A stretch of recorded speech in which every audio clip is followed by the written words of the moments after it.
es esmu mājās beidzot. Esmu izkrāmējusi visas lietas, esmu uzfilmējusi unboxing video un esmu uzfilmējusi vēl vienu video. Starp citu, es jums ātri pastāstīšu to savu ideju, kas man radās.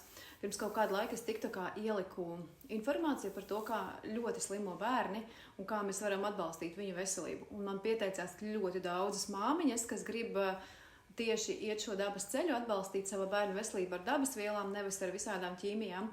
Un tāpēc es veidošu atsevišķu WhatsApp grupu māmiņām, kuras vēlās dabīgi atbalstīt savus bērnus.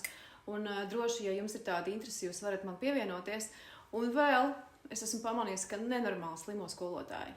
Vienkārši, jo viņi ir tajā visu bērnu vīrusu muģeklī, tāpēc īpaši skolotājām man ir atsevišķa informācija par dabas vielu aptieciņu šajā periodā.